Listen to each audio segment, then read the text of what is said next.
Welcome to the Terrance Henry Experience. We got a special guest in the building right about now. Very, very interesting guest. Matter of fact, been in business for over 3.5 years. She has her own bag line. I want to introduce Miss Janelle. How are you, Miss Janelle? How are you, Terrance? I'm doing good. And thank you for inviting me to the show. I'm glad you're here. How you feeling? I'm feeling good today. I see you got all your bags here. Doing good. Yes, I have all of my bags. Well, some of my bags. You got some of your bags. I have some of my bags here. Yes. I want to ask you something because these are like really interesting bags, and then you into the fashion and stuff like that, right? Mm-hmm. Yes. I wanted to ask you. So these bags, are they made vegan? They are vegan leather. They're 100% vegan leather. Vegan leather. Okay. Yes. So I want to ask you about some vegan leather. The vegan leather. Okay. So now, vegan leather, does it come from mangoes? It can. It can? It can. It just basically means that it's not from animals. It's not derived from animals. So, it's 100%. A lot of it is recycled goods. Mm-hmm. Some of them can come from mangoes. It just depends on what type of leather you're using. So what made you go that route though with the whole like? Because I didn't even know that leather can come from the animals and stuff. Mm-hmm. Like I didn't know. I ain't know. Like this is so all. Yeah. You got leather. So all of leather pretty much comes from animals. So unfortunately you have to kill an animal. And so you went in this route. Yeah, I went this route because I am actually vegan. Yeah, I am vegan. So no meat. No meat. Mm-mm. No meat. How long it's been? About 4 years, on and off, about 4 years, and then straight about 3 years ago. How was the challenge for that? Like you're not doing that. What made you get into that? Ooh, so it's a challenge. I tell people not to just dive into it. Yeah. It just kind of depends on your beliefs because you have people that are plant-based, you have people that are vegan, which, vegans usually don't want anything coming from animals, whereas though plant-based is usually derived from plants. So as far as me, I had got sick. I had caught it wasn't coronavirus, it was like norovirus, and my stomach was like really, really messed up. But before that I was trying the vegan thing and I still was like, oh, I want some chicken. And then when I actually got sick, my body would not digest meat at all. Okay. And my partner was like, listen, it's just time to go 100% straight vegan because he is vegan. So he was like, it's just time to go 100% vegan. And I was like, okay. I mean, when I say my body wouldn't digest it, it was like every time I would eat it, my body would literally throw it back up. Yes, it was any type of meat I would try to eat, I would throw back up. How does that process go for you not eating all the meat and all? Like, because you're not, there's no protein, there's none of that. How was that for you? Did you feel weak? Did you feel tired? Yeah, so at first your body has to adjust it, as anything because you're getting rid of toxins in your body. But to be honest, a lot of the proteins do come from plants. So you get your protein from beans, lentils. You can get your proteins in many different ways. So meat is just not the only way to get protein. So was this part of the reason, like, you're being inspired to make your bags this way because you're vegan? Yeah, definitely. Okay. Definitely. So I was looking at your bags online. It was like really fashionably dope. And you was in actually New York Fashion Week. Actually was one here in Philly. Yeah, it was Philly Fashion Week was here and the New York Fashion Week is in New York. I always miss Philly Fashion Week. I missed it and it was around my birthday. I always miss it. And I'm like, yo, it was around my birthday and I was excited and I was like, man, but you know what? I didn't feel like going. Yeah. You know what I'm saying? I was just tired. But when I wanted to ask that, how was that experience? And you being a black woman in fashion with the bags and stuff, how was that whole thing? Was you nervous when you went up there as a fashion? Yes, I was very nervous. I was invited. First of all, I was invited. I was invited. My PR in New York, she had got me in, from her connects or whatever. She had got me in. And I was like, first I was nervous. I was like, I don't think that I'm ready. She was like, no, you're ready. We're going to do this. And, we went up there. And I was nervous. Like I had like a whole panic attack, like a whole meltdown. You had a panic attack? Yes, I had like a whole panic attack. They had to get me together because, I'm from the beauty industry. So for a long time I felt like, oh, well, I've been to fashion school. So the beauty industry and the fashion industry, it runs concurrent. And no, it does not. It is two completely different industries. And I had been in the hair shows and I've been, doing hair for over 20 something years. So I was like, oh, I got this. I'm going to go up here and I'm going to do my thing. And I went in there and it was like walking into fashion. Like when they say those girls are looking at you like, okay, yay or nay. And I was like, for the first time, I was really intimidated. And I was like, oh my God, am I ready? This and that. And I was like, you know what? Am I dressed properly? Like, am I dressed fashion? Like, and, I was just around a lot of different demographics, but it really worked out for me. And I cracked my, popped my cherry. That's good. So I'm glad you said that. So when you come into uncomfortable situations, right, those be the best. Yeah. Because it allows you to go into another tier. Yes. So I'm sure you walking into that, it was like, because sometimes you can walk in something and it can be too welcoming. Yeah. You're like, wait a minute, whoa, everybody's just so welcoming. Like, what do you do? And then you got to be ready for your pitch. And that's what you used to. Like, if you have that confidence, you're like, oh, I'm the one in the room. But in this room, I wasn't. I became by the end of the day. But when I first walked in there, I mean, my confidence was not how it would be in stepping into a hair show. Like, I was into brand new waters. So I was just like, okay, do I want to do this? And then it was just like, listen, we here, we done came this far. And I mean, the event was amazing. And my bags, I mean, I got invited to the Hamptons Fashion Week, and just like, it just really opened up a lot of doors for me. So it was one of those things that I'm so glad that I did. I'm glad you went. Yes. I'm glad you went. Did you make a lot of contacts when you was I up did. there? I made a whole lot of contacts, and people were very impressed. People were impressed mostly because they were like, these aren't leather bags. Like, they aren't made out of, they were vegan. And I was like, yeah, I had used top of the line vegan leather, and it is a lot of brands that do use vegan leather, but I think because of mine and me just being a very particular person, I just made sure everything was, 100%.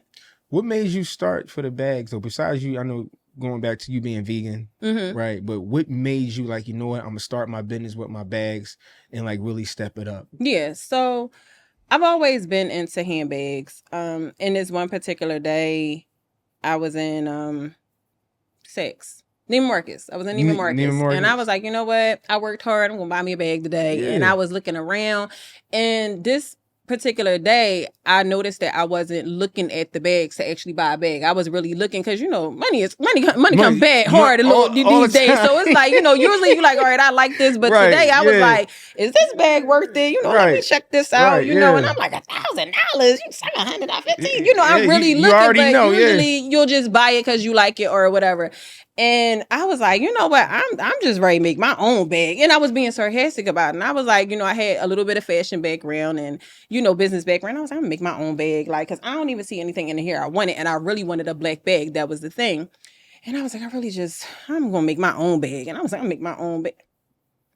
There you go. I'm gonna make my own bag. Yep. And that's how it just, it went from there, and I just started trying to find manufacturers. I started drawing things up, and, I didn't even know that so much goes into it, because I was just like, let me get a bag, put my little name on it, and then just, carry it. And then it was like, oh, I can sell this. And then it was like, oh no, I want to design this. And then, it just went and went. Yeah. Wow. So that's how it came up. So you was in Neiman Markets, you saw the bag, and you said, I'm going to design my own bag, and you took it from there. And I took it from there. And you've been going ever since. I've been going ever since. So how does this creative mind, you be like, okay, I'm going to do the bag. Okay, how I'm going to do this? Like how, because you got to feel excited about what you're doing, right? Yeah. You got to feel excited no matter where it go. Yes. So how does the brainstorm process and go you doing this? Because a lot of people, when they have something creative they want to do, what's the one thing that they do?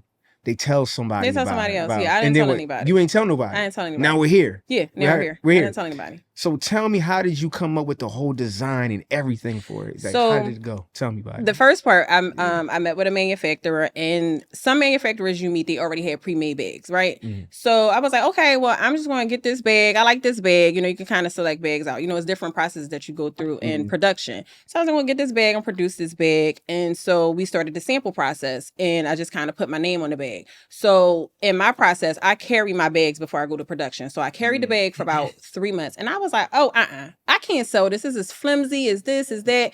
And I said, okay, now I got to go into it and do a little bit of harder work. So I started drawing things up, and then I started looking at the computer and really learning how to lay things out, really learning my measurements and everything. And then I was like, okay, this is like really getting tricky. Like, you know what I'm saying? So then that's when I kind of took it back to the manufacturer, and then they tested it again. So then I had to go through the testing of the leathers. So I went through the testing of the leathers. Once I went through the testing of the leathers, they sent my sample out. I carried my sample for 3 more months, and then made sure everything wasn't breaking down, made sure my hardware was good. And then from there, I went into production. Okay. So it's like a whole process, So but some people don't do that. Yeah, some people don't do that. They just kind of put their name on something, which is fine, however you like it. But like I said, I'm a particular person, and I carry my bag every day. Like I don't carry any other bags but my bag, so I know how it works, how it functions, what can go into it. So I really stand behind my product 100%. You stand behind it, and so now you got the bag. Right. Yeah, I got the bag. 3 months, you got the bag. It's going there. Now we flowing. You know what you want to do. Yep.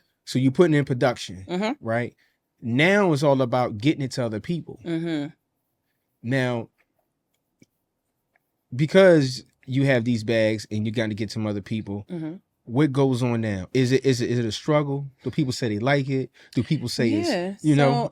So now I'm still, even though it's 3 years in, which would seem pretty short or long for whichever business, like if you're selling hair care or whatever, because, the turnaround is pretty fast. Like, if you're selling long, growing hair, then okay, my hair can grow in 3 months. But with a bag, now I'm testing waters because I got to see who my target market is. You get what I'm saying? And with me, it was just more so like, okay, who's going to like my bag? Now, I did kind of have a jump start because I was already in the beauty industry. People already knew that I was pretty much fashionable. So when I dropped the bag, I had a lot of support.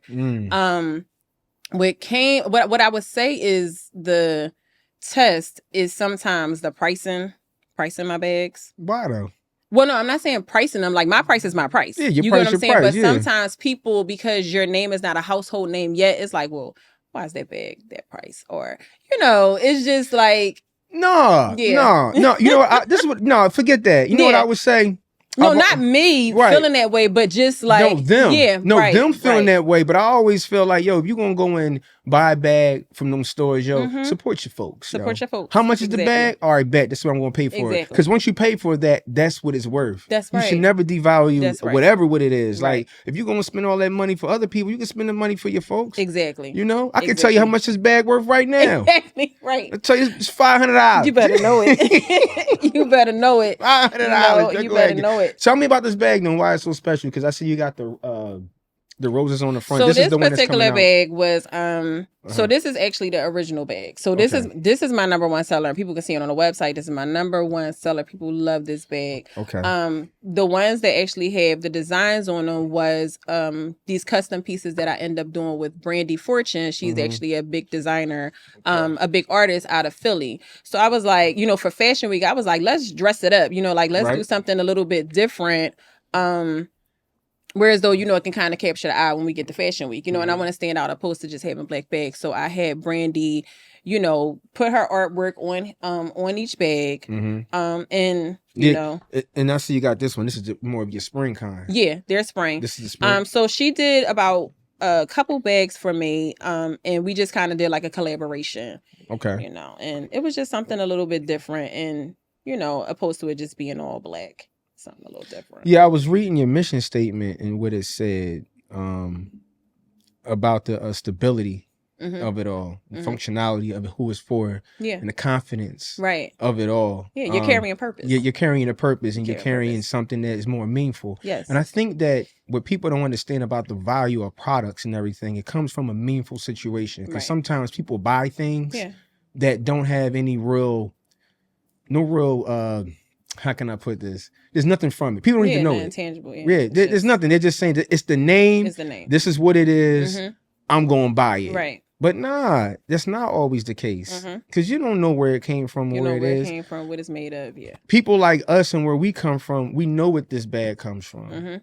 We know where you come from. Yeah. Yeah. So why not? Yeah.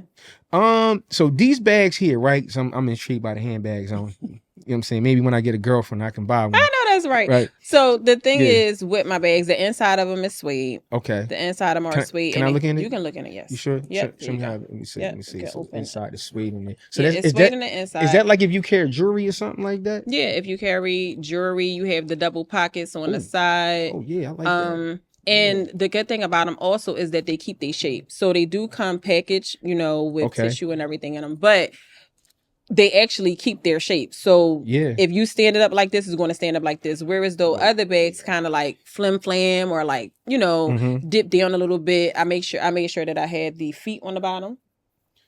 here. Ooh. Yeah, so that your bag, see so that your bag feeding. doesn't get messed up. Okay. At the bottom. So That's like dope. I said, this is my baby. Like, this is my baby. I really put a lot of heart and heart into it. I want to ask you. So guys wearing they wearing the little strap. Having guys ask me about that. You know I was gonna come there. They got the little strap on. They got the. Are you gonna make one of those for guys? I'm going to make something for guys, but I'm not going to say what I'm going to make for guys. But when I do make something for guys, y'all will be very happy. I know what you can make. What? I got a suggestion. What? Wallet. Yeah. Okay. Nice leather wallet. Nice. That's all vegan leather wallet. Yeah. Nice vegan leather wallet. Give us one of those. Okay. I mean, I'm not too big with I'm not knocking it. Yeah, a lot of people aren't. Yeah, I mean, I don't come from that, but nice wallet. A nice wallet. Nice wallet. Yeah. Okay. So I wanted to ask you something. Did ever you come across when you were in the process and all this was going on, what was the level of frustration you was feeling at that time, and how did you overcome it? Yeah. I mean, it's still frustrating. I would say just going into production and just the back and forth of manufacturing things. People don't really know what goes into manufacturing. And it's really that production. It's really drawing up your tech kit, and then having it sent off and then having them do your measurements and cutting out things and making sure all of your logos are correct, and then you getting it back and then you having to okay it, and then like the bad part about it sometimes is when it doesn't come back okay, or the measurements are off, because you have to make sure once you go into production that each bag is going to look exactly like the first bag in the sample that you approved.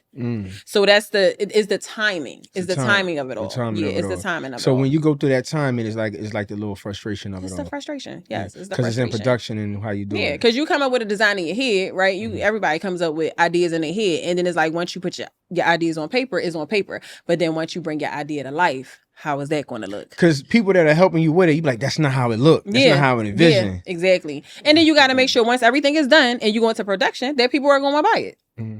You get anxiety from that? Yeah, sometimes. Why is that? Sometimes. What's the fear? Yeah, what is the fear? The fear. Yeah, what is the fear? Like, what is fear? Yeah, what is the fear? Is like, I don't know. I don't think I have any. That's good. I don't even think I have any. No, that's good. You don't have no fear. I don't even think I have any. Because people, when I just sat there and thought about it, I don't. That's amazing. Yeah, I don't have any fears. It's like, to be honest, it's gonna work or it's not. But I'm the type of person that I'm gonna keep pushing until it works. It's gonna work. It's gonna work. You on my show. It's gonna work. Trust me. Oh, I know that's right. Yeah, it's on the show. But yeah, I'm gonna keep pushing until it works. And that's just it.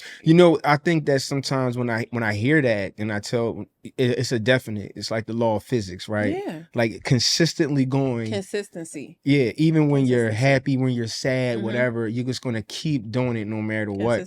I think people fall in with their problems. Yeah. Or they see other people do certain things. And they compare. And you can't compare. And you can't compare. Like, I literally... Like, I had a girl reach out to me and she was like, when she seen that I had a bag line, she was like, I want to do a bag line. Like, how do I do it? And I said, I'm not being smart, but I can't tell you how, because, some people's journeys are their own personal journey. So I can give you all the information, right, but I can't tell you strategically how to do the process, and even if I tell you, are you going to be able to withstand the process to see that it turned out right? So, well, it's like when people ask me about podcasts, right? They always ask me. They was like, "Yo, I want to do a podcast." The first thing, and I tell everybody this on every show that I'm probably at. Yo, you gotta talk to yourself. Yeah. You got because why I gotta talk to myself? I said because it's gonna be people not listening. You only gonna be one listening. Yeah. No, seriously, and you gotta be one to entertain yourself. Yourself. Yeah. So people do reach out to you as far as the way making the bags and stuff. And well, it was a woman at a time when I first made them, when I first dropped. Then she reached out and she was asking me about the process, and I was like, sometimes people think that you're being mean because you're like, listen, this is a strenuous process, but I was just being honest. Like, it's a really strenuous process, and it's a lot. It's a lot. It's an investment. Like, you got money on the line. Like, it's an investment. Like, this is not cheap. You gotta put the money cheap. up. It's not cheap. Did anybody else ever come to you about it besides the young lady or anybody else? No. That was it. No. Yeah. A lot of people come to me and congratulate me. To just still be in business, and my business is doing good. It's doing good. Family. you come out with these bags. How was that like with family? Like, I mean, are you giving you getting any of them for free? No. Or they got to pay, right? My mom got one. Well, that's your mom. Yeah, that's my mom. But no, they got to pay. So they got to pay. Yeah, and I did run a special promotion. Correct that. Okay. A promotion right before I went to Fashion Week because I wanted people to be able to have the bag. But after that, the price is the price. You know, so they'll never the price is the and they'll never go on promotion again. But my thing was, I wanted people to have them. You get what I'm saying? I wanted people to be able to experience carrying the bag. You know, so I wanted to do that because I knew once they hit Fashion Week that, you know, the price went up. So with these bags in itself, right? And because you have another design over here in the corner, I see. Is that your first one? Yeah, so this is one of my first ones. Right. And I did want to bring one. This is not the first one that I get that I actually was carrying that fell apart. But this was actually a design. Because like I said, you come up with the designs and then you go to tech and all of that stuff. But this was one of the designs. I never actually dropped this one officially. No? Why not? No, because I want to correct it. Oh, I want to correct it. I'm not going to ask you what the corrected part is. No, but this was like, no. But I love this bag because, like, you know, check the red inside. I see that. Yeah, the red in the inside. And I just love the bag. I love their little chain look here, but I wasn't too... So let me ask you a question with this bag. Yes. All right, so we got the chain, we got the leather on there. What does this bag give you? Like, when you look at this bag, what does it signify for you when you walking down the street with it? Like, give me a whole mood right now of you down this bag. What time is it? Is it raining? Is it sunset? What is it? You tell me. Well, I would say that this is for a girl that's going out. You know, you might be going to a concert. You might even be feeling like being fashionable at work this particular day. You're going to have your heels on, you know, or you might have some Timbs on, you know, but you're going to be really, really fly with this bag. I got you. I see you're going to be really, really fly with this bag because the chain part is going to stand out. So you're going to be really, really fly with this bag. It's definitely a statement piece, you know. I do. You know what I'm getting on it? Now, tell me if I'm wrong here. So I'm getting like... Girl got a long coat on. Same here. Right? Sunglasses. Sunglasses. Right. Lipstick on. Now, with well, it don't really matter with lipstick, but I'm getting the whole like fly girl. Yeah, fly girl stuff. Definitely. Just making everybody mad. You should call that the make everybody mad. Making everybody mad bag. The making everybody mad bag. No, because that's what it looks like to me. That's what it looks like. You go there and you put it on your desk. It makes the little cringly noise, get everybody annoyed. And I love that. I love when women like that's my thing too, and I make sure that all my bags do that. I love for women to be able to just do that. And the bag just. Do you think that will bother somebody in corporate? But this? No, I'm just saying, like, so think about it. You in corporate, you got a job, right? That bag comes sit on there, and some girl sitting next to him, and that just bag all on there. I mean, I don't know. I just feel like it's confidence. Like that's what I'm saying. Yeah, like I mean, you gotta be confident. You know what's funny? Confidence. Leading into confidence, I feel like some people are afraid to ask. You know, where'd you get the bag from? Right. Or I like it. I like it. Right. It's always that pin target. She comes in here, she slaps her bag all the way down. She never says nothing. And she always put her lip gloss on and blah, blah, blah. You know, I think it's because it's idolized. You know, and I think when we, as creators, I was telling somebody, when you're a creator, you can't put a creative person in a small box. Oh, no. It doesn't work. No. It just, it can work as many times as it wants to, but it never works the way it's supposed to. Never. You know? Never. I had a moment, right? And I came to this realization for myself. And I'm going to say it I'll say it. And I was like, yo, as much as I know I have to, but, and I think I've always talked about this, I always on all my podcasts, is about, you gotta do what you gotta do with a job, right? Right. But certain things is just not for everybody. No, it's not. It's not. It's not. Because it's like I sat there and I'm like, yo, this ain't for me. Yeah. Like, you know, you sit there and like, yo, it's not working. It's like a revolving thing. A rat race. Yeah, you just hamster wheel. Hamster wheel. Hamster wheel. That's it. Yeah. I think one time we was having a discussion about jobs, and you was just like, hey, you was like, I went on one, Terrance, and I ain't never go back again. I never went back again. I had a job at Olive Garden when I was 19 years old. Olive Garden? Olive Garden. Is that the one on City Line Avenue? The one on City Line Avenue. I had a job for a week and a half. Was that with the breadsticks and all? No, I was actually in the back. What was you doing in the back? I was in the back. I was the one who you would call, and then I would get your order ready. Yeah. And then I didn't work. I wasn't. You wasn't a waiter or nothing like that. No, it's too many people. So you had to call for the order. Yeah, they would call. They would call, and then you get their order, the to-go order. That's what I worked at. I worked in to-go order, and it was just like too much. Can you imagine if it was Uber Eats? It'd be crazy. It was too much going on. I was like, this is too much. And then I worked at Bang Bang Boutique. All these jobs when I was 19 years old. I worked at Bang Bang Boutique and King of Prussia for and that was like a Charlotte Russe back then, like all those little boutique-y stores or whatever. So anyway, it was Bang Bang Boutique, and I worked there for 2 days, and I was like, this ain't working. I can't do this. So how did you bet on yourself? What did you do? Did you have a talk with yourself, or it was just No, I just left. Yeah, I just left. You just left? Yeah, I just left. But then you knew what needs to be done. Yeah. I was like, this is not going to work for me. I enjoy creating, and I am a type of person, I have to be creating a lot. So what would you tell your younger self now? Start sooner. I wish I would have started sooner.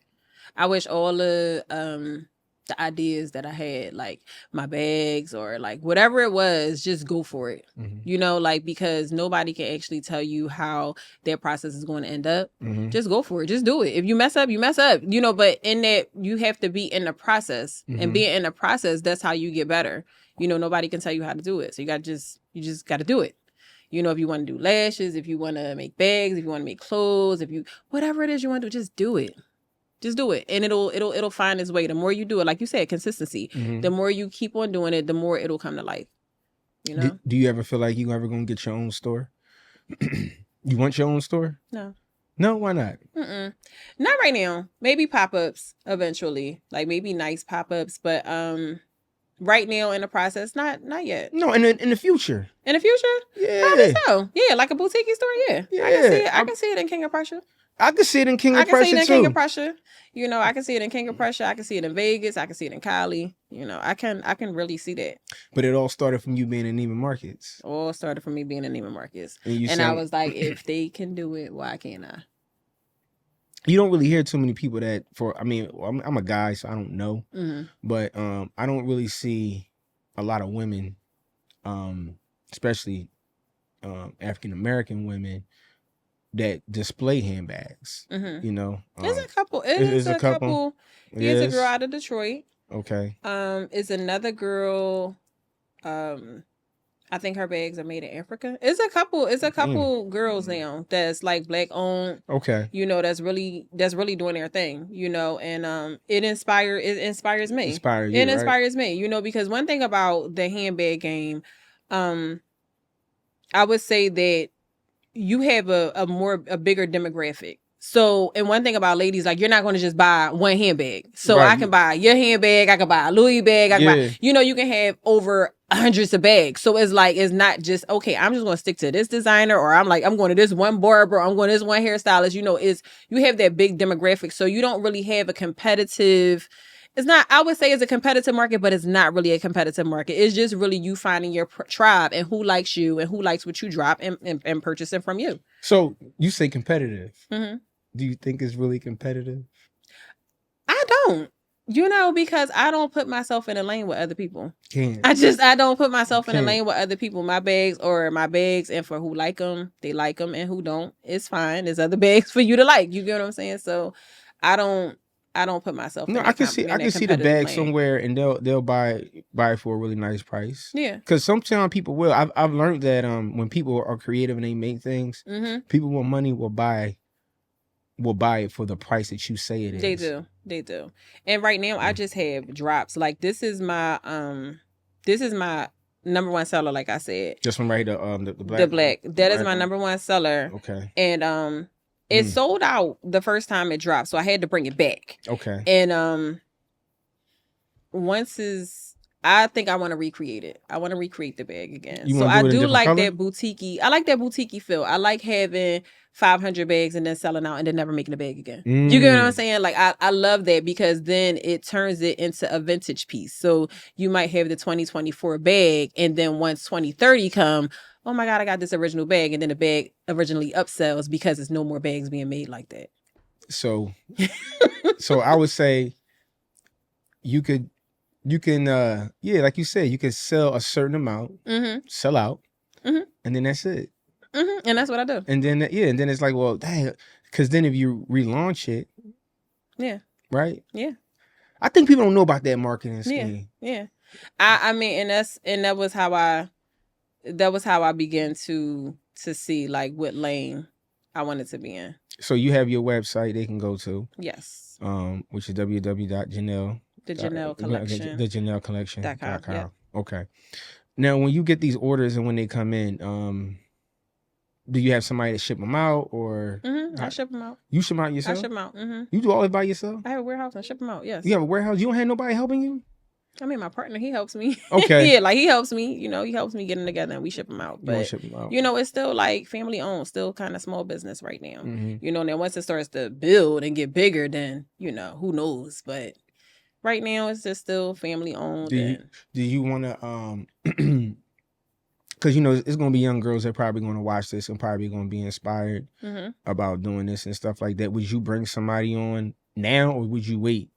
As far as though like just the whole fashion thing, not even just with the bags, but just like they want to be in the industry. I mean, it just depends on what they want to do in the industry. If they just want to learn about the process, then I would teach you about the process, you know. But to be honest, I'm still learning. Like I'm still getting my feet wet in this industry. Like I told you, this is a whole nother thing for me. You know, like this is a whole nother industry, and I didn't know that it got this deep. I didn't know that this is deep. Because you do hair though. Yeah, I do hair, but it's really not the same. It's not the same market. You know, it's really not the same market. So, you know, it's women, but it's not the same market. Women in fashion, they don't really care. They care about their hair, but they don't really care about their hair. Like, you get what I'm saying? They care about fashion. No, I mean, they're more sleek women and they care about fashion. That's it. You know, women, you know, it just depends on your statement piece. People in fashion care about statement pieces, you know, so. So when you got into the hair industry, let's spin off real quick. Talk about a little bit of the hair industry because you've been doing it for a very long time. All my life. You talking about like what, over 20? Definitely almost 30. Almost 30 years. Yeah, over 20. Way over 20. Definitely over 25. Okay. Okay, great. How old were you? When I started? Yeah. 13. 13, I was working in an African braiding shop. Really? Yeah, I was working there for a year. Why you say it like that? No, because I was. Listen, I learned a lot from working in an African braiding shop. I'm just messing with you. I started at 13. You know, my mom, she wouldn't give me no extra money, and I was like, I gotta make some money. So it was a little African braiding shop in North Philly, and I went there and.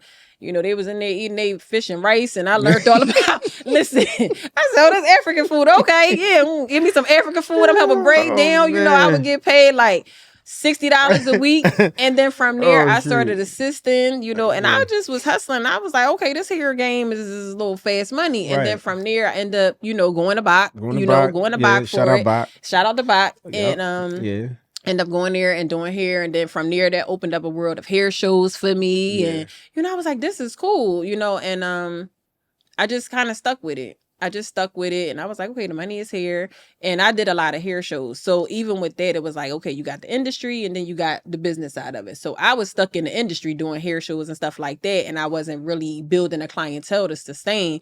So then I started working at Mecca. Shout out to Mecca. And Hamed gave me. That's on Cecil Bay. Yeah. That's still there? It's still there. Oh, because I remember he had the big one on off of Broad Street. Yeah, he had sweets. He was one of the first people in the city that had sweets. You know, before sweets got really popular. But you know, shout out to Mecca, and he put me on. He put me on game, you know, and I learned how to make money, and then I went on to Platinum Shears, and then I was in the hair game after that. Like I was there. I was dug in deep, you know, and you know, it just went on. It went on from hair shows to me just making a good lifestyle for myself. And then it's like, okay, what's next? You know what's crazy? I feel like we all have we have our purpose, we have our passion, but then we also have that next thing. Right? Yeah. Like, so it's like you've been doing this, now you're tapping into that. And that's how it is. Because it all kind of goes together. It goes together. Yeah, the experience. The experience all goes together of the creativity. Because, you know, like Jordan, you know, he played basketball, he played baseball, whatever. Right. He went into it. And then now you're tapping into the this is another chapter in your life that's going to be told. It is. How do you feel about because you got to be super excited. I am excited. Yeah. I am very excited because I haven't felt this excited about something in a long time, you know, and it's challenging and all that stuff, like all the stuff that you need to sustain a business, it gives it to me. You get what I'm saying? I felt like, you know, doing hair in the beginning, when it was hair shows and stuff like that, it was like, oh, it's a hair show. Oh, it's this. Oh, it's that, you know, but then you get your clientele and then things become repetitive, you know, like things become repetitive and then it turns into work. And then once it turns into work, it's like, okay, this isn't fun and creative anymore. Like time to get my creative spark back, you know, and, I was always one of those girls too that once I got a little bit older, I wanted to retire from the hair game. I'm not retired yet, but I wanted to retire from the hair game. You know, I was just like, I don't want to just start a career and then this is just all I'm known for the rest of my life when I have other talents to be able to dibble and dab into. So, you know, I was able to start this, and now this is bringing me my passion back. It's opening a whole new world for me, a whole new industry for me, you know, and it's exciting. It's really exciting. I think the last guest I asked on, like, how do you balance this all out as far as though with the hair, you know, with the bags? What is your piece besides that? Like, you know, you need, you know, you got, because you got to recharge, right? And I think any successful person, we got to have balance, right? Do you ever feel guilty when you are having a good time, like, or if you are relaxing or whatever? Did you ever feel like that? No, because I'm not really like a partier.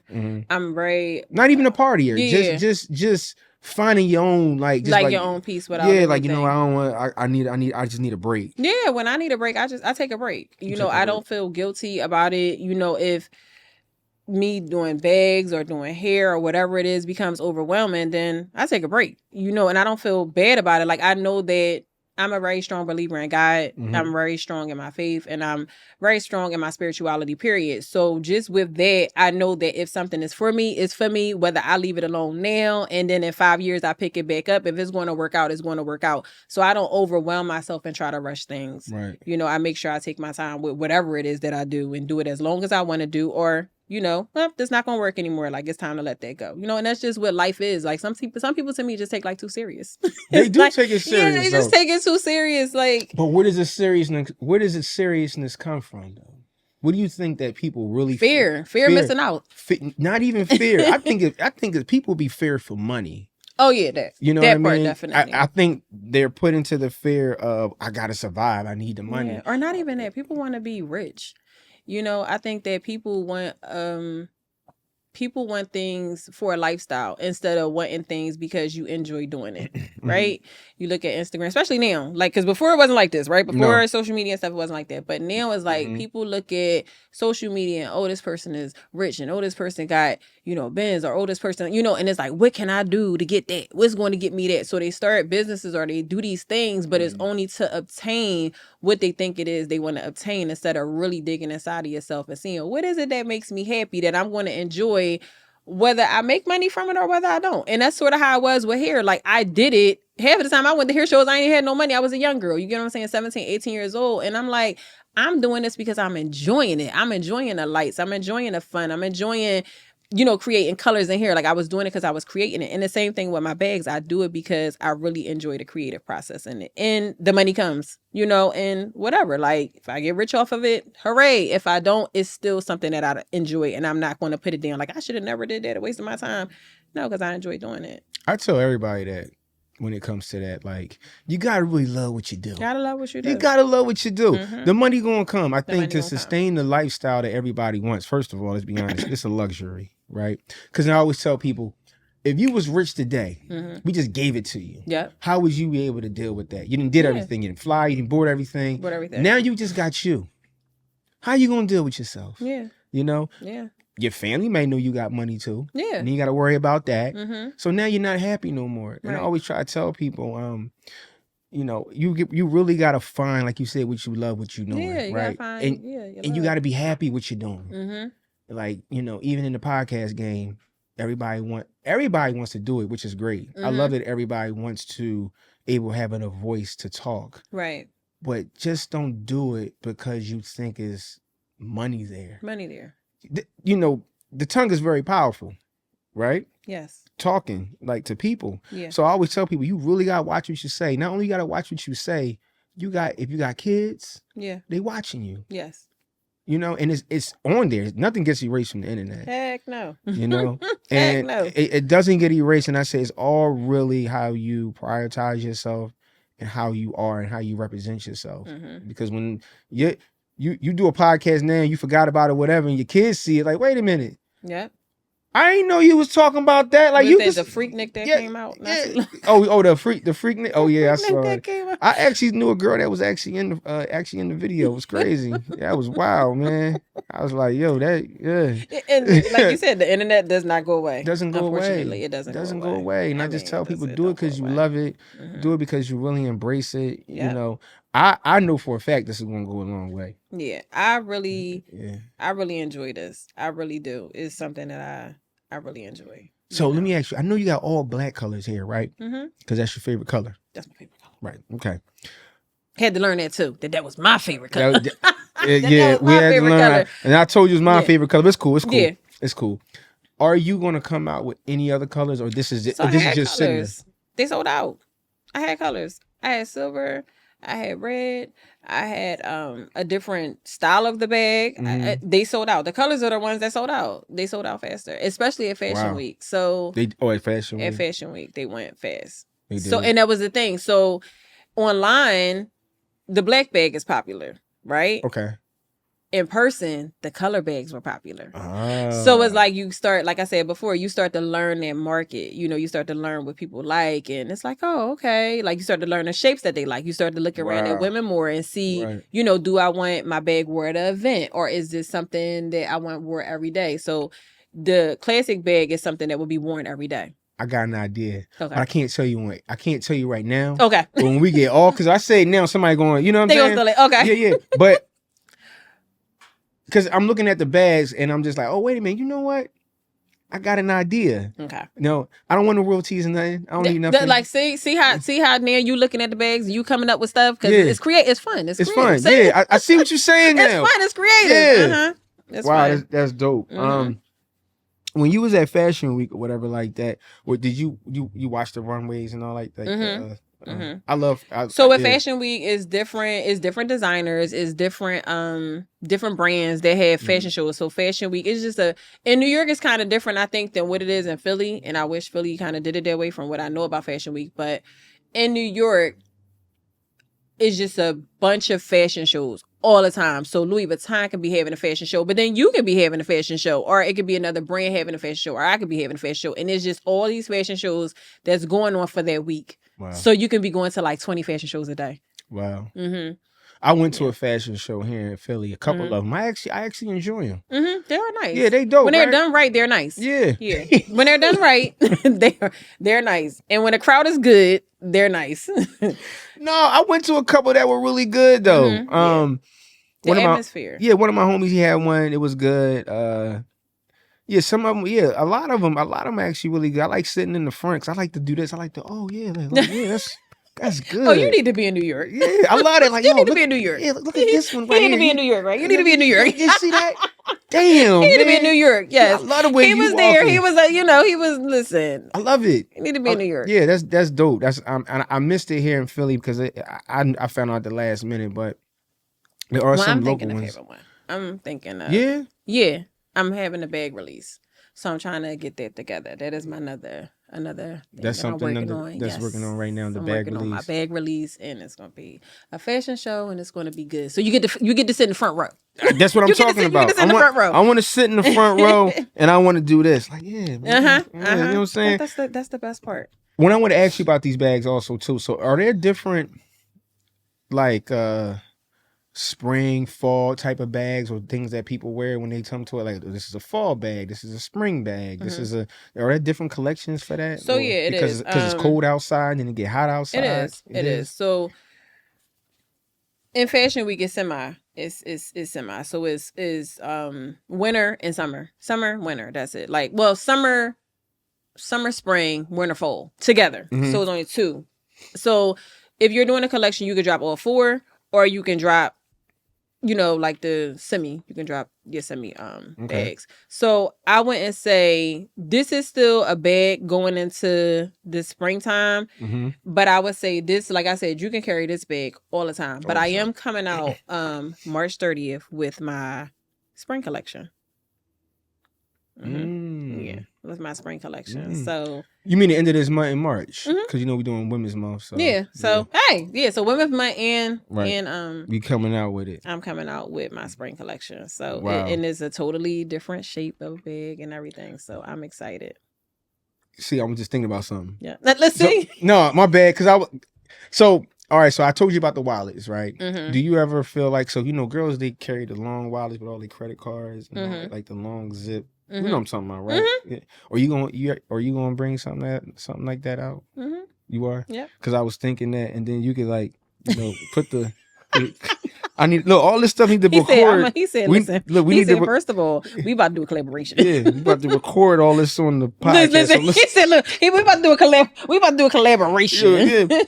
And then you put the phone inside the zip. Yeah. Okay. Yeah. Okay. Yeah. So that's when like I said, it's so funny because I swear, like, this started as one thing. Like, I'm gonna get one bag, I'm gonna design one bag, and I'm gonna sell out of that bag, and that's gonna be it. Because I just need to make this big. I need to get out my system. It can't be that way. No, I'm saying that's how it started. I know. And it went to like, oh, I'm just, every night I'm drawing. I'm like, yeah, I'm picking out colors. I got my little color swatches. And I'm really starting to look now into more of the vegan material. Like, how do you get even more raw vegan? So, you know, it's fun. Like, fashion is fun. Fashion is fun. Yeah, it is fun. I like just watching the look of it all, like somebody that took their time to do it. I was watching something with Cam Newton, right? He looked like Sherlock Holmes, right? He could be wearing the funny hats and all that, but that's his style. That's his style. I can't wear nothing like that. There's people that like it. Yeah, they do, because it's this, and that's what fashion is. Fashion is your style, you know, and everybody can do it. So sometimes I look at things, I'm like, you know what? They pulled that off for them. I can't pull that off for me because it ain't who I am. Yeah, it's not me. Yeah, because fashion brings out who you are and your personality, right? It does. And like the bags do. It does. You know, this all fits somebody. Like we were saying with this bag right here. You come in, you know, the girl that put the lip gloss on and long, she like, yeah. You know, this is more like, this is artsy. Yeah, artsy. This is artsy. You know, this is a statement piece. This is like, I'm gonna pull this out because I'm going to a fashion show, or, you know, I just want to wear something different, or, you know, it's giving me dark glasses sitting at the table like you just had a hangover. That's what hangover. Oh my God. That's what it's in a good way. Yeah. No, I get it though. She had a wild night. It's a nice love bag. Yeah, she had a wild night last night. She need to talk to her girlfriends. Yeah, it's a love bag. I definitely let Brandy be 100% creative when it came to these bags. And it was like, I had a thing for flowers. I got a thing for flowers and plants. So I was just like, girl, just put some flowers on there. And she just went ham. So she's the one who designed these? So the bags was done. And then I gave her some bags. And this was her collaboration. So she actually hand painted these. Yeah, she hand painted. This is actually hand painted. They're hand painted. So listen, everybody. This is actually hand painted. Okay. Yeah, they're hand painted. Feel the vegan leather. Vegan leather on this. It's very you know, for the ladies. And it's light. It looks heavy, but it's light. And it's good. Y'all come on, y'all like this. Come on, man. Look at this. This is beautiful. Y'all make sure y'all check this out. Okay? Yes, definitely. All right. I love www.thejanellecollection.com. Yeah. And then this one too, right here. I love that one. Got the pink. That one. You know, all these are good. All right. Oh my God, flip it over. It's so beautiful. Oh, look at this. See? Look. Yeah. This is you actually get like handmade. you get like two bags in one. Like I love. And this was handmade, right? But I mean, the hand painted. Yeah, the hand definitely painted. hand painted. This is hand painted. Hand painted. That means it was a lot of tender love and caring. Yes, hand painted. She actually has a video on my page. She do. This is lovely right here. This is lovely. Yes. This is lovely. Yes. If I had a girlfriend, I would definitely get her that bag. Yeah, she would love that. Yeah, she would. She would. She would definitely love it one day. She would. One time. Because you have a busy schedule and you always on the move, and everything like that, do you have like prioritize with deadlines and stuff like that needs to get done, or is it just chaos and like, yeah, I'm gonna just do it this way? No, it's deadlines. Like I said, with the bag process, it's a little bit different because you have to design, go into production.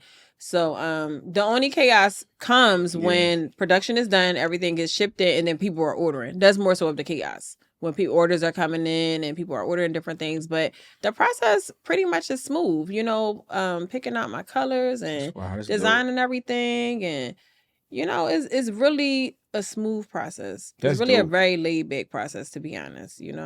And for once, I'm behind the scenes of something, so I really love that. I really love that. So what's inside here? What was in here? Nothing. Oh, okay.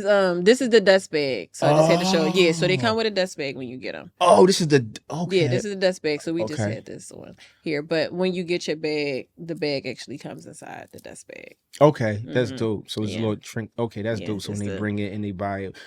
I've always said from a marketing standpoint, they always say that packaging is super important. Yes. Packaging is. Because then sometimes when how you receive something, you ever buy something, you put it back exactly how it was. Yeah, because you like the packaging. Yeah. Yeah, you like the packaging. Put it back in, whatever like that. Yeah, so that's dope. Now, are all these colors the same as black, or is it different colors when it comes like No, this? so when it comes, these are the dust bags that I started for this particular bag.